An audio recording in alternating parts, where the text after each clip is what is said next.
We weren't even recording yet. So I just started right now and I can edit all sorts of things out. But what you were saying was so good there that I just wanted to see if I could catch the tail end and then Sure. kind of I will definitely, edit it. I will be happy definitely to repeat all that, and Okay, you'll okay. hear it. So I just want to make sure that I'm getting the pronunciation of your name Okay.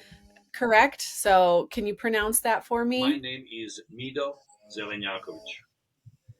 Zelenjakovic. Oh, great. Okay. From the Rochester School of Fitness. Exactly. Okay. Do you have any other questions for me before I kind of start with things? Where would I be able to see this? Because some people that are, like kind of, heard that I'm doing this podcast, would like to hear it too. So, Yeah, where would they look for, or how are they going to absolutely. see it? So, what I am doing now, and I have my assistant that's helping me, so we're going to record it, and then I have kind of a little bit of a backlog that we're editing, and then I'm coming up with a launch calendar that I'll let you know the dates that you'll be on. And then I'll also send over, like if you did have someone helping you with social media or you doing your social media, like little clips that you can use on your social media as kind of a thank you for spending your time with me. Sure. And then it'll be on Spotify for sure. And then potentially YouTube. Okay. Okay. Great. Yeah. Thank you for letting me know. That's the Yeah. only question I have. Okay. And as we talk to, like, anything can be edited out, and it's so, Okay. if we say things that we are like, actually, I wish I wouldn't have said that or whatever, it's no problem. I don't know if I had told you this, and I think so in one of our emails where I'm I still am a trained therapist, but I'm a big empath, and so I was bringing too much home with me Yeah. with my little kids. So I needed to find a different way to like serve people without being so emotionally drained I understand. by the end of it. So yeah, so I've pivoted to doing more like marketing and automation work for people, which has been nice. Like it's been, I mean, with everything, there's a learning curve, right? But once I've kind of gotten over that, it's nice to be able to, because my husband and my father, like we've owned small businesses my whole life, and Mhm. to be able to help small businesses do more with less employees, because hiring somebody is such a challenge. Yeah. um, it's been really neat to be able to do that. So, and then this has just been like a really fun way to connect with different business owners and hear their stories and Yeah. kind of fill my cup a little bit. So Oh, that's awesome. yeah, I mean, at yeah, it's least been good. you will understand what business means. What small business really start and does over the time, and does it grow, or is it okay to stay small, but being profited and stuff like that. That's what a lot of people don't understand that. Yep. Yep, absolutely. And I guess we'll just get into it because that's kind of the conversation I want to have too, is that I this is just a side note because I'm a real person that has real stuff going on.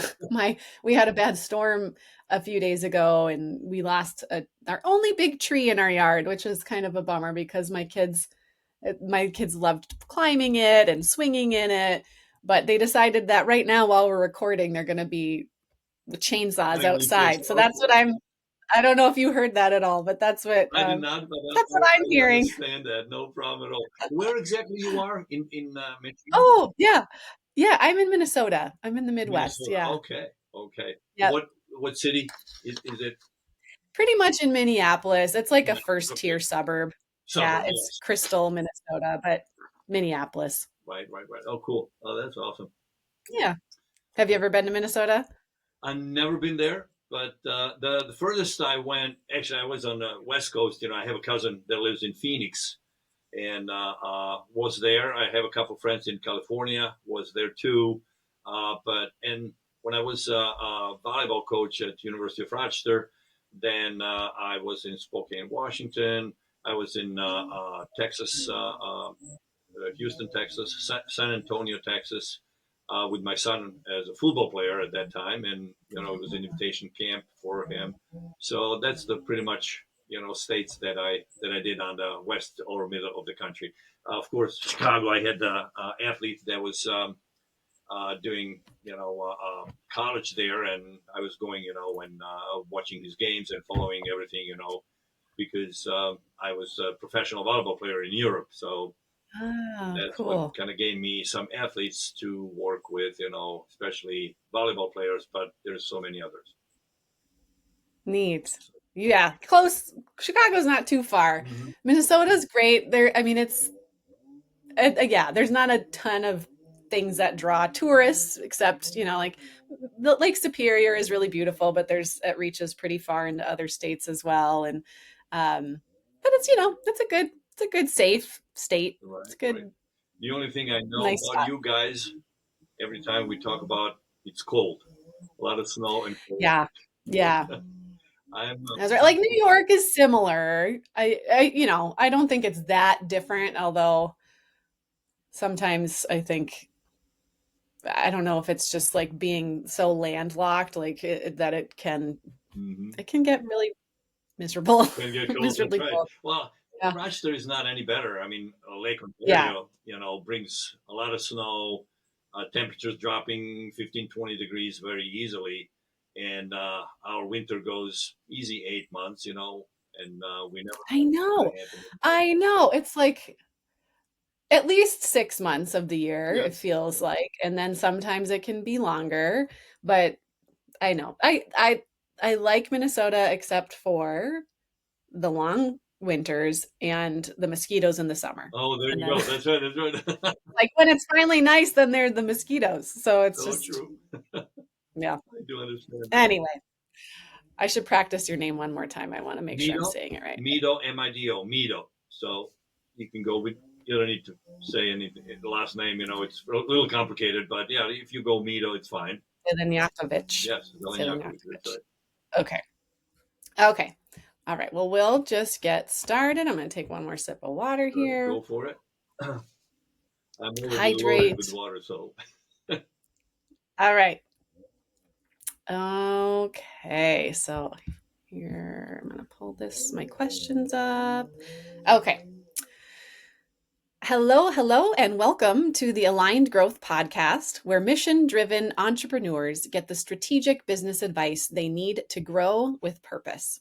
I am your host, Maria Wessman-Conroy, and today I'm here with my guest, Mido Zelenjakovic of Rochester School of Fitness.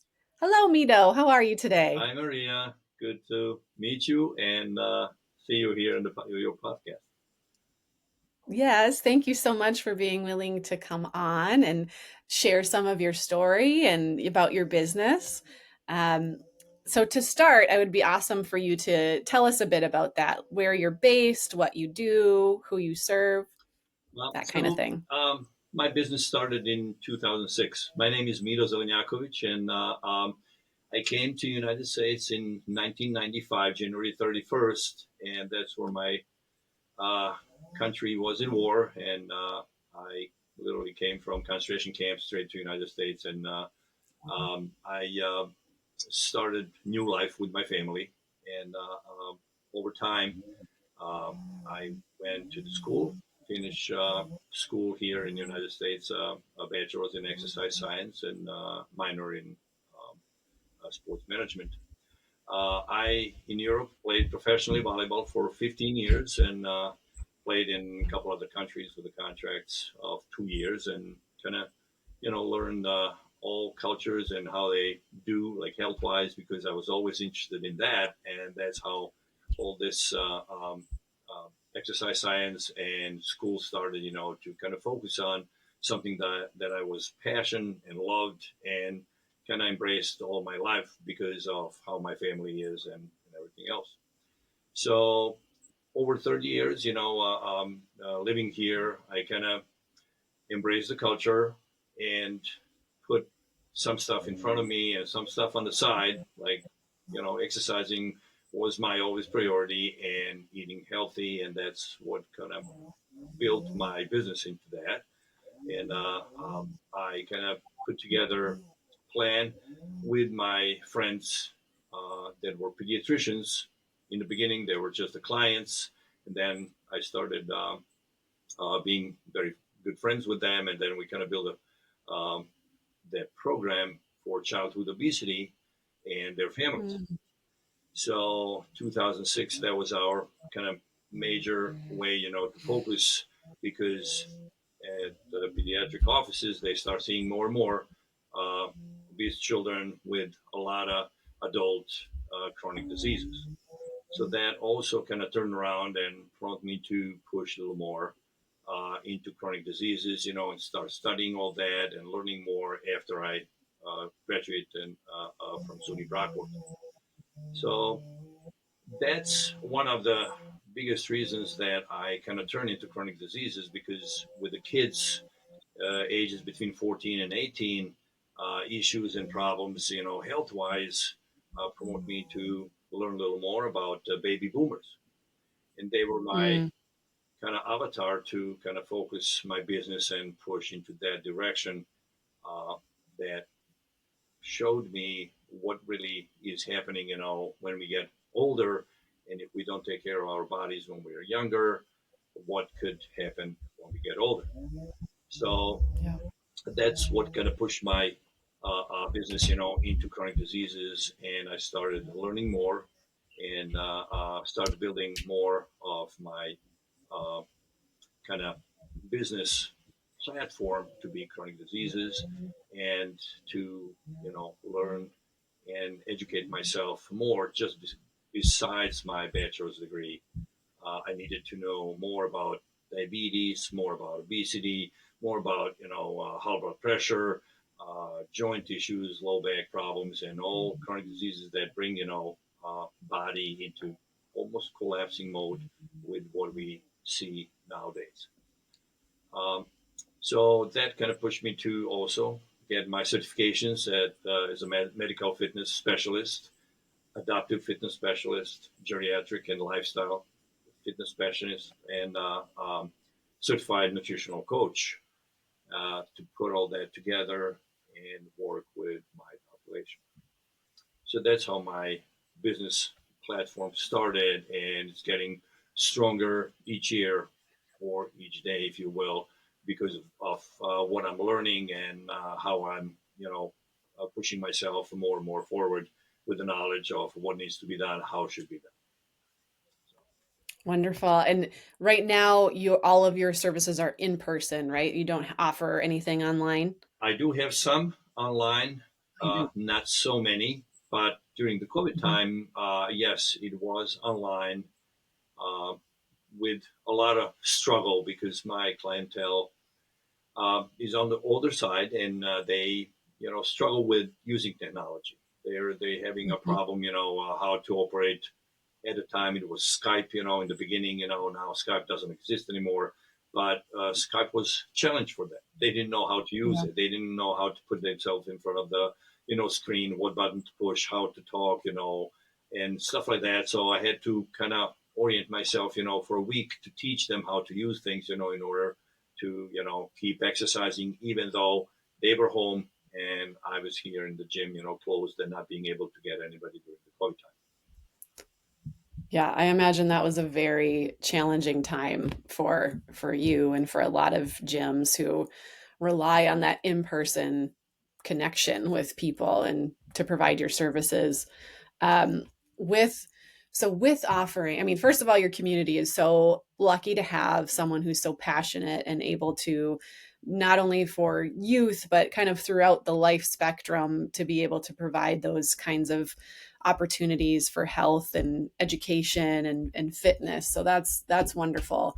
And I hear in your story too that things had to kind of evolve. You've kind of had to shift both with your interests maybe changing or aligning in a new way, but then also with world circumstances and finding. I heard you say your ideal avatar um, has you defined that as time went on too. So thinking about thinking about entrepreneurs who have this passion, this idea, this thing that they want to do to make an impact in their world around them. Um, I think some people go into it and they have this business plan that they think they're going to follow to a T, and it ends up not working out so much like that. And then other people who kind of just have the passion and don't really have a whole lot of the business sense. Talk to me about that journey for you a little bit. Like, did you know how to run a business? Did you like some of the learnings along the way with that?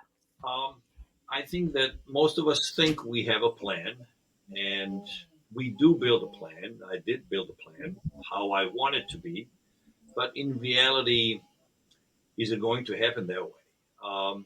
That's the huge question for a lot of businesses, a lot of startups, I'm sure, except that fitness industry is very, very tricky. As we know, people will always run towards the restaurant or some fun, event than going for fitness because we know fitness is hard. We have a lot of myths. If I lift a lot of weight, I'm going to be bulky. I'm going to be like, Arnold Schwarzenegger or somebody who, uses a lot and lifts a lot of weight, but that was the fear, mostly with the female gender. I don't want to be bulky. I want to be just Mm, toned. That's the, like a myth that slowly is fading out because science is behind everything that, we know nowadays, which is I'm very happy about. So yeah, I came with a plan, and we kind of tried to do through the pediatric offices. Let's push families that have kids that are struggling with some health issues. And proper eating and some exercising can sort things out and make it a little better. But we did not count on that. That people don't want to do the exercise. They want a magic pill. They want something that is mm, easier yeah, and kind of eliminate hard work, which, yeah, as we know, it doesn't work. You got to put a little work in order to get, things, and you need to make a changes. And starts with the parents. At that time, we learn all that. That parents are not the people who want to change their habits that they're grooved in for however old they were. Mid 30s, 40s. So you got to change certain things. In order to apply better food. A little more activity, less screen time, and all those things. mhm, That matter. To keep us active and less sedentary. So those things are something that kind of stops your plan right in the beginning because uh, you plan it's going to be like each week we're going to have like 15, 20 kids with their families, and you have three or four. So those things are that you cannot predict um, how things will go. If I was a restaurant and I have 10 tables and I probably put some, special food, something nice, something from different culture and stuff like that, and it's very tasty. Word of mouth, will be like in a week, hey, brand new restaurant, great food, go for it. Everybody will come. Everybody will come at least once to try that food.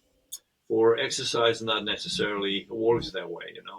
We get sore, we get sweaty, we get tired, uh, and that's all what actually our body needs. But mind doesn't present that to us as it's beneficial for you to do it. yeah, It's always presenting us, oh, it's hard. It's very, psychologically actually, hard to work with people who don't want to change, don't want to sweat, don't want to be sore, stuff like that. So that's where a lot of things, happens. That plan for mhm, fitness is not exactly that easy of what we predict versus what the outcome is.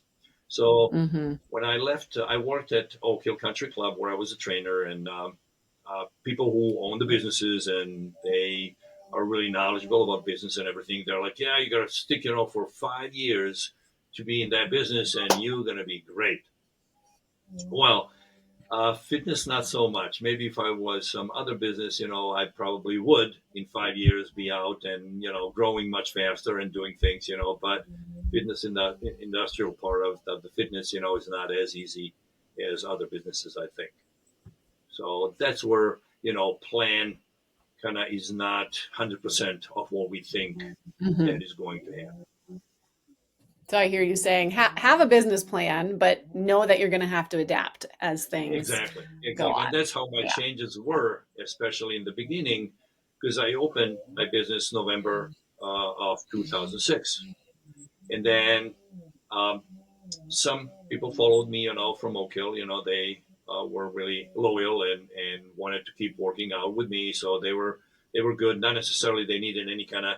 They just wanted to be healthy. They didn't need any kind of chronic disease issue or something to work on. But they wanted to keep healthy and they liked the work I was doing, and services and everything else. So they kind of follow me, and they're still after 20 years, they're still with me. Wow. But That's pretty good retention. I, when you're loyal. When you like what person do, like I always say, like I would go for my uh, um, barber to the moon if he goes there, until he retired, And now I'm not going to anywhere. I'm doing it on my own.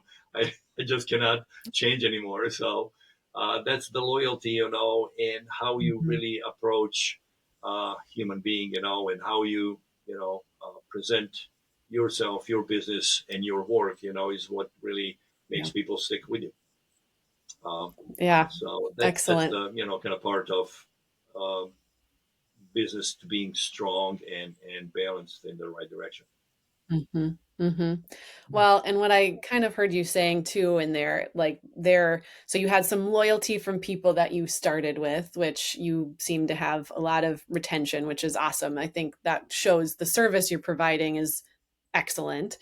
But then you talked about how fitness can be tricky because it's all the things you were saying, sweaty or sore, like it's uncomfortable, and humans don't like to be uncomfortable. We like to avoid pain, we like to change is hard. So that, the marketing side of me is like, okay, then, well, how have you packaged it? How have you been able to frame it for people that gets them to sign on and say, okay, yes, I'm going to do it, kind of thing? Because that seems like that would be a challenge. Um, for most of the part, I hear from my friends, the personality is the key factor, and you gotta love people in order to do this kind of job. Um, you gotta love the job in order to study and learn, in order to present what you really know, and to teach people everything you know. Nothing to be hidden. Everything that it's happening. And like I said, I'm working everything by the science, and everything I learn. Let's say 10 years, I'm what I learned. I'm preaching, and I'm doing the same way I do, same what I'm putting in front of people. And after 10 years, science gets back into, certain field, and teach me something new. I read about it, and I go and start telling my people, okay, we got to do it this way now. Well, you were telling us for 10 years, this way. Now we got to change. I'm like, well, that's how it is. Science found out, that this is better way, so we got to change all that, we got to put this way, So it's important to, teach people what you know, and explain why certain things needs to be the way that I'm Mhm. putting in front. And to work hard on that is to learn to answer the questions they have. A lot Hmm. of questions come from doubt. A lot of questions come from, can I do this? A lot of questions will come, um, well, I'm old, I can't do that, or I'm on the older side, I don't need that, So those things, if you answer proper way and explain why it's necessary for, let's say, 90-year-old to do certain things, then they will do it. They will trust you because you prove yourself from the beginning that people need this for certain reasons, and for healthier lifestyle and for better, daily routine. So, people will definitely do it. So my personality kind of, I put that up front, and they accept all that through how I'm presenting it. And Hmm. I guess I love people and I love to see success, that they are getting, what I'm offering. And that's my, big reward, if you will, Hmm. seeing that they're happier and they're still coming, even though they might complain and they will say as a joke, of course, and I pay for this and I come again, but that's the way, how it is. Yeah. Uh, that's neat. So is most of your marketing word of mouth then? I would say probably 80%. Wow. And Good for the you. reason why that is, uh, my avatar, as I said, is older population that does not care much about technology. They Hmm. have iPhones, they have Macs, they have latest in technology, but they do very basic platform. Open the news and read off of the screen, or email quickly Hmm. to kids or grandkids, and that's about it. To search where Rochester School of Fitness is or what Mido does, that's a little deeper in, or how to connect with Mido through the, Zoom or Jitsi or FaceTime, that's a little next level that kind of puts them in the little fear, I would say, Sure. of how I'm going to do this, So that's Hmm. where my um, COVID time was a little harsh in the beginning, because I need to teach them how to use things, and figure out how to explain to them to be able to use on a regular basis, where we can see each other and they can see me and see what we Hmm. are trying to do, together on the screen. Hmm. Yeah. Well, I think that shows that you're willing to meet your clients where they're at with things and teach them not only the fitness skills, but some of the tech skills they may be needed to continue their health journey, which is very, very admirable. Um, so that almost all word of mouth, that's amazing. And then has there been anything else that's been effective for you Um, for I marketing? do. I do have my website. That again, I am doing it pretty much most of the time. Is what my domain presents me and gives me. I'm trying to use all these AI that will try to make my SEO better or put me on the better part on Google. And try to make through that being seen, because for my avatar it's easy to just type, and come on the website, and then maybe see me through that. And I have some people who did reach, through that, or found out, through the name Rochester School of Fitness, and okay, let me type and see what that is about. So Hmm. in the beginning, that was like a big thing, to find out that people kind of go and find me through my website, even though I'm not in the computers. I'm just learning as I go and trying to do best out of my knowledge, and how I kind of read and figuring out things, because especially in the beginning, was very hard to pay for the services that computer guys require. So I had to do Hmm. everything on my own. And Hmm.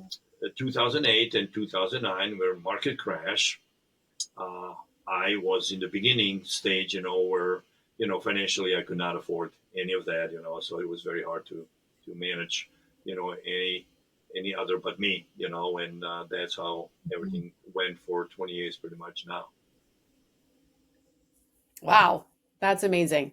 Um, and so 20 years, it's still, so you are managing, are you still working with that doctor, the pediatrician? Yes, Is she it? is now great friend Kathy Hahn in Pittsburgh Pediatrics. She's a great friend now, and we're family friends, and they're still trying to send parents and kids, who are willing to do things, and keep working with them. We have a couple families, that are with us, in her office, also doctors, in her office, also trying to, push in that direction when they see that there's health issue with the, kids that can be solved this way, changing nutrition, changing, activity level, and, things can go better health wise for these kids. Mhm.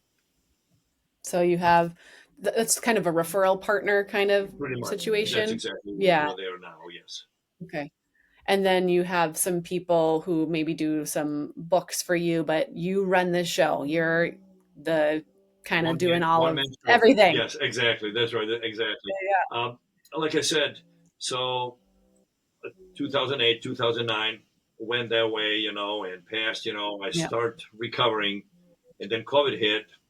I lost a lot of, our clientele, and a lot of stuff happened, so that kind of collapsed me again. So now I'm slowly, coming back to through all these 5 years, since COVID. So uh, it's not easy, as I mentioned, fitness to grow as fast as I Hmm. want to, but Hmm. it's happening slowly, and I'm happy the way that it's steady because once I gain my avatar, my people, they are really sticking to this kind of routine, and they are understanding why it's necessary to stick with this because they start feeling better.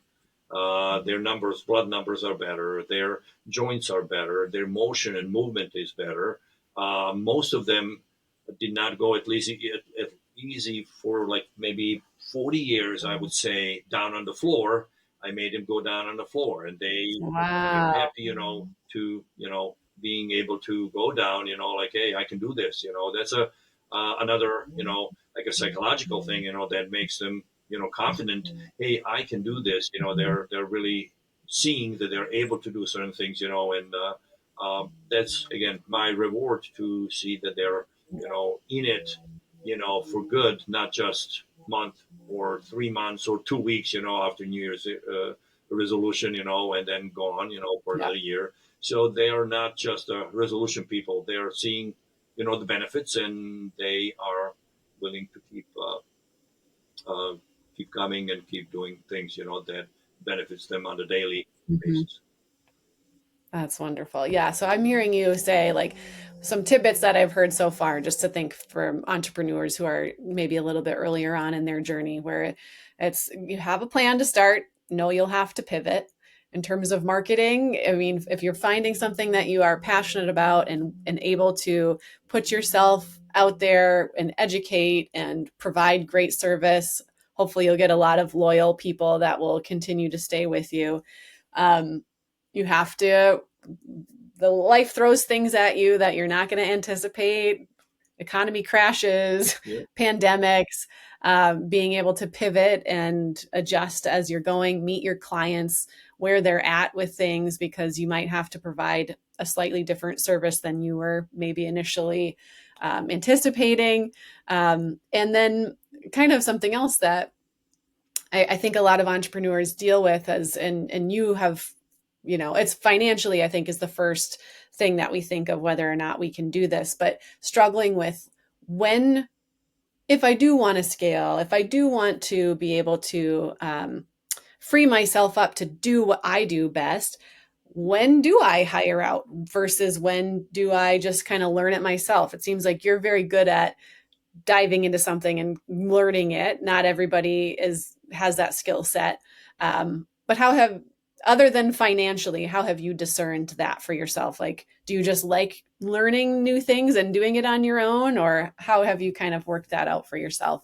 True. I do learn everything so far in 20 years, that I did for this business. I learned on my own. I learned from marketing through developing the website, and it does take time. There's a lot of, like no free time for me, but I knew from the get going that I want to make this powerhouse the way I kind of planned in my head, and I wanted to make it happen. So it was only way for me to do it, is to make it my own way and then look into maybe expanding on the platform that I create that is very firm and that I have data to prove that works, instead of collapsing, down the road. So that's a very Mm-hmm. important part, to make sure, for me personally, to make sure that everything really works well and that it's firm what I did. And there was a part, where I would, start doing something and then I had to stop, because it didn't work, it didn't give me the direction and I was not satisfied where I wanted to be, or, uh, or tweaking the plans. I like to say I massage my plans all the time, and I'm giving it a little more, softer here, harder here, push here, pool here, things like that, is what I kind of understand now after 20 years being in this business, uh, what works, what doesn't with uh, uh, people and clients and my avatar, as I like to call them, what they can or can't do. So those things are very important, I think, to know and to know your clientele. I've been contracted by big time gym that exists for a long, long, long time to make their gym and their people um, the same as my business is because their CEO, who I used to train, he wasn't CEO at that time of the company, of the gym. Um, he knew my work. He knew how I do things, and how passionate I am about it. So he kind of contracted with me, to do that. And I did for 5, 6 months. And then they realized that people that they have are not the people who are fit for the job that they want them to be done the way I'm doing. So in order to look for the profit, uh, something has to be weak. And this organization or gym, uh, they have a profit. They have a lot of people. They have a lot of offerings. They have a lot of classes. They have a huge spaces. They have a pool, and they have all that, but they're missing something what I have. On the other hand, I'm very small, but I'm successful in my small basic gym. I'm successful because I know when I provide to a certain individual, that person will be able to live better next day or next month or next year, which big gyms and big uh, um, uh, amount of people or amount of classes, luck of that because you Hmm. cannot individualize all that. You don't Yeah. have personnel that is educated enough to provide information or to provide the knowledge of what is necessary for one person to be done. Um, and my classes, for example, have between 10 to 15 people. At a point from time to time, it could happen that 5 people will do one thing, another 7 will be doing this, completely different thing, and then another 3 are just doing something similar to the PT or something that will make their joint better because they come with a pain or something like that. Um, I did not see while I was working with this organization anything like that, and people will be walking weird because their back have issue, or they were picking up more weights that they shouldn't, but trainer is not seeing that because there's like 20 people in the class. They don't, see everybody or observe everybody, or they don't even come to introduce themselves to the new people as I presented myself to be a new person in the class.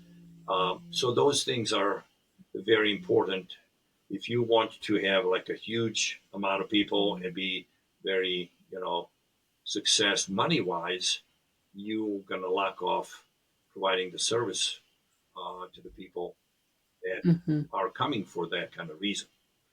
Um, Yeah. Another thing is that I work with my school, SUNY Brockport, and get my interns where I'm trying to see who will be very interested in good person to do this kind of job and respect the human body.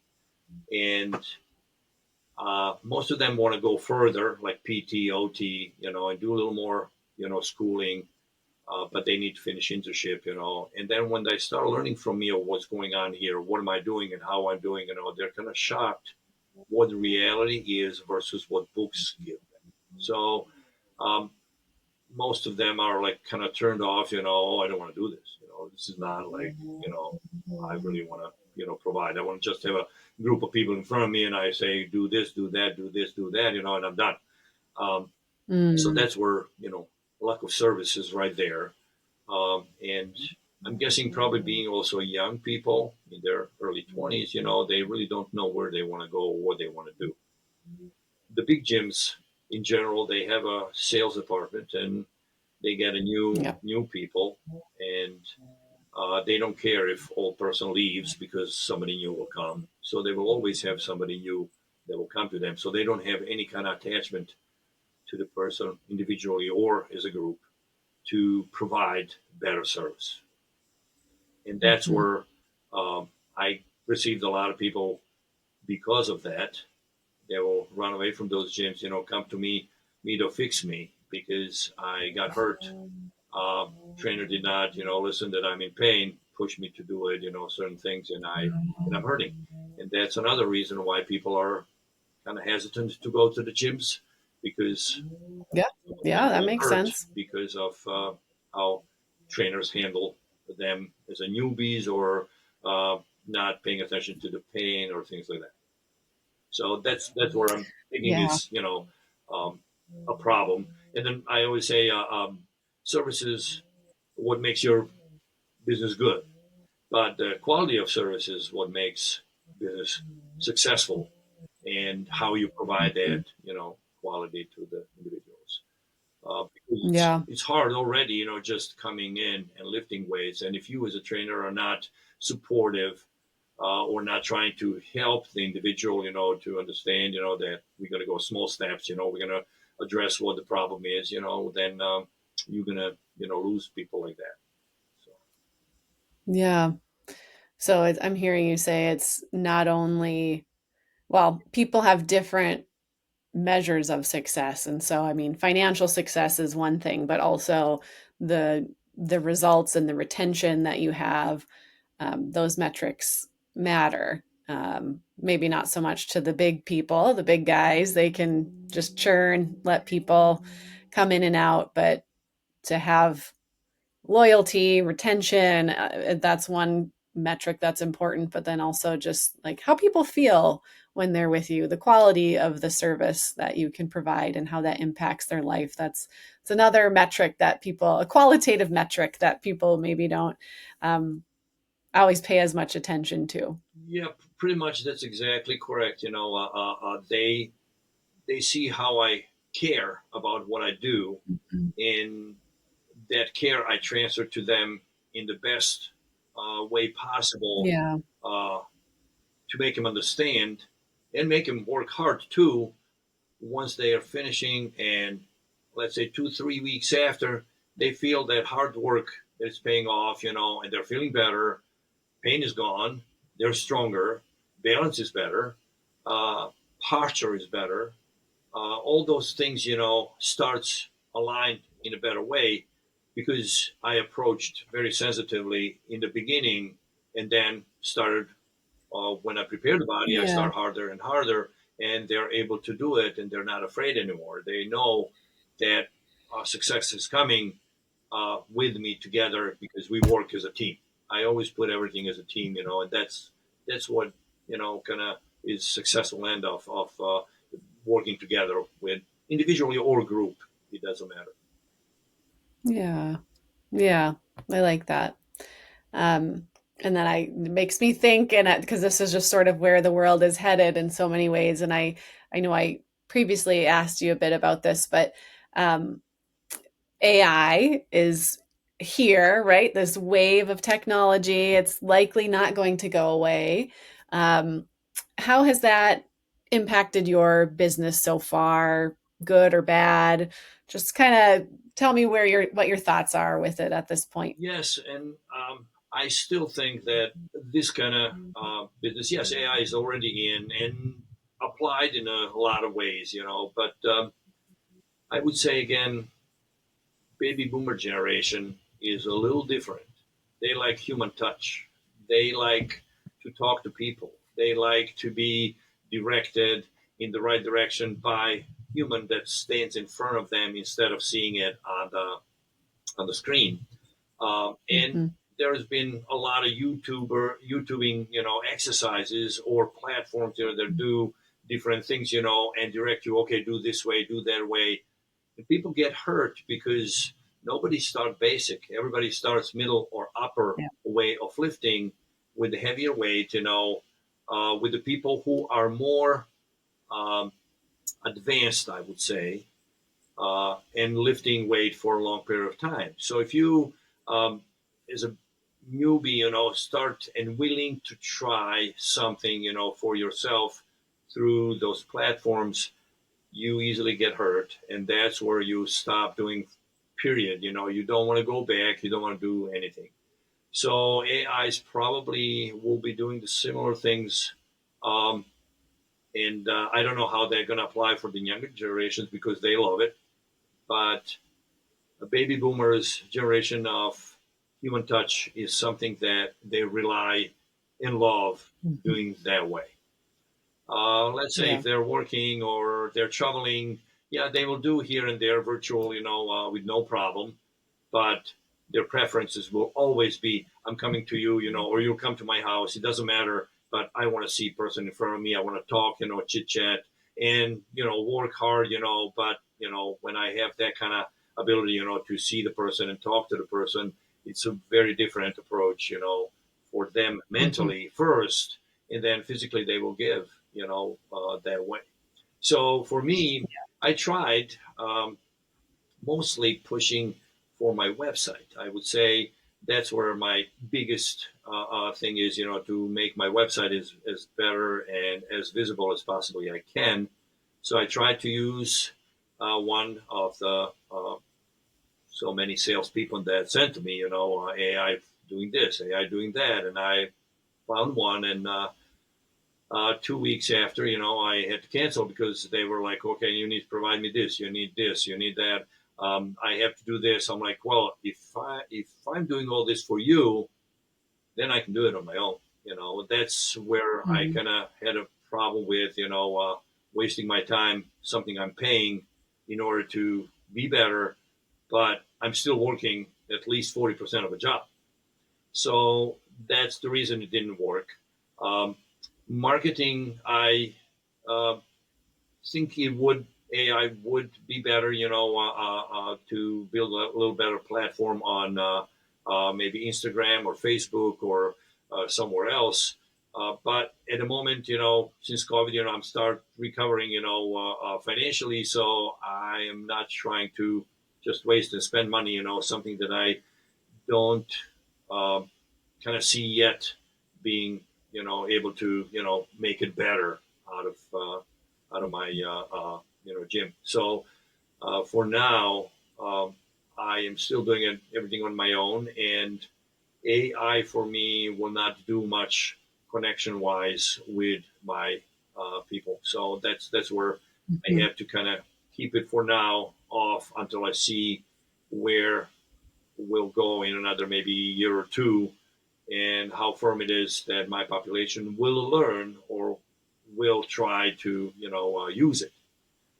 So we'll see Mhm. how that Mhm. works. But for now, AI did not do much for me except what my domain site provides. AI to help me certain things. On Mhm. my website. That's pretty much it. Where I'm with AI.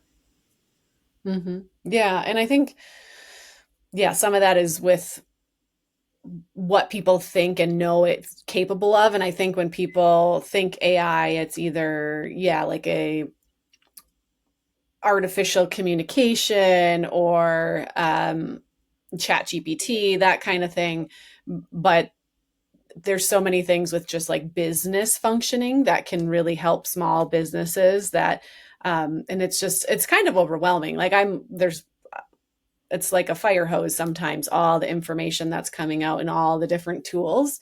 um, so it is, yeah, it is kind of a strategy of like, well, what can I afford, and then also what what are the biggest issues that if this could be gone for me, how much more time would that free up for me to do this other stuff that I actually really love and is generating income in a different way. So it's yeah, I get it. And I especially with the baby boomer population in terms of um, them using and learning it, that's one thing which I think is a hard ask unless you're a business owner, then it's kind of a maybe something that people do, but not as much for like if I'm just a client, they probably don't want to have to jump through too many hoops, and they do, especially you, what you do is so it is physical, it's person to person, Exactly.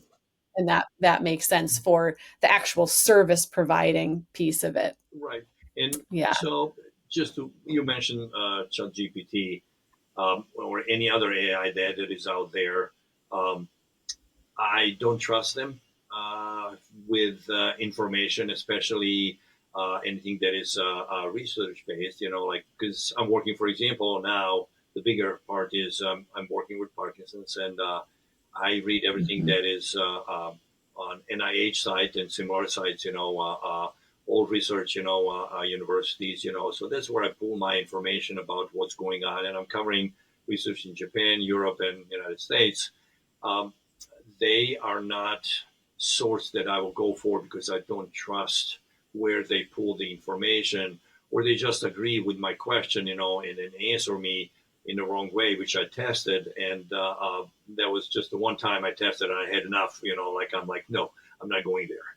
So that's where my a big problem is to trust AI in that matter, if you will. So I Mhm. stick to Mhm. my research sources that I go and read. And again, it is maybe for some people waste of time, but this is where I find my whole lot of things that I did not know, or a lot of people didn't know ever, even though they might be older than I am. But the research, the latest now research, is always finding some new stuff with the nutrition, with how body applies with medication, and what is right or what is wrong, that way. So I wouldn't go for any AI that will give me that kind of information right now. Down the road, they might Mhm. be better, they might be stronger, they might have better sources, of information. But for now, I would avoid for what I need them to. So, Mhm. Mhm. Sure. Yeah. Um, we won't go down that rabbit hole. I'm learning a lot all the time, but I get it. There are some people who just want to do it with their direct source, and that's how they feel the most comfortable, and that's just fine. right. Um, and so to wrap things up before we go, if you're thinking about an entrepreneur, maybe somebody who wants to start a gym, are there any last pieces of advice that you would like to offer up for them? So It could be personal, it could be business, could be sure. whatever. Uh, don't rely 100% on the plan you build. That's always, bumps in the road, and that's something that you have to be very quick to correct or to change or to, tweak around that will apply to the area where you are. That's one thing. Second thing, watch the amount of space you're having. Know what you're planning to do, and how much space you really need, instead of to start with bigger amount of space and that is not usable because you don't have that many people right away from the beginning.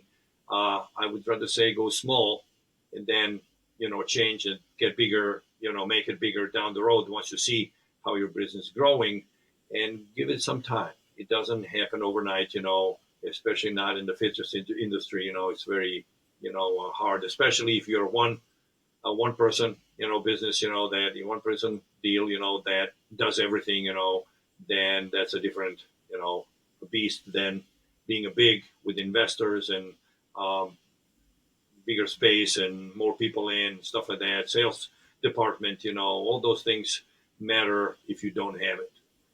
So that would be my biggest advice, to anybody who starts as a small gym. Mhm. Okay. Well, thank you so much for your time and for your valuable insights that you provided today. You're welcome. Uh, Thank you for having me at your show. Thank you. And thank you all for tuning in to the Aligned Growth podcast. I hope today's conversation gave you insight and inspiration to grow with purpose and lead with heart. If you enjoyed this episode, we'd love it if you would comment, subscribe, and share it with someone who you think would find it valuable. Thanks so much for listening. Keep taking aligned action, and I'll see you next time. Thank you. All right. Well, thank you, Mido. Thanks for the You're conversation. I welcome. really Thank you. appreciate it. Actually, it was great. I hope I answered as much as possibly I can in the right way. Yeah. But you said There's no right way. It's just your perspective, your story, so it's all good. and I hope Yeah, it will help down the road some people who are planning similar things. That's what absolutely. matters. Yeah. And I wish you success in what you're trying to do, and going into this kind of marketing and stuff. So Yeah. Thank you very much. Yeah. And, you're a lovely person. I like to work with lovely people. So if you ever have a need and want to talk marketing, I'm happy to help in some way. thank you so much. I appreciate that. I'll keep in mind. Okay. Sounds good. Thank Well, you. thank you so much for your You time. have a great day. Take care. Thank you. Bye. Bye.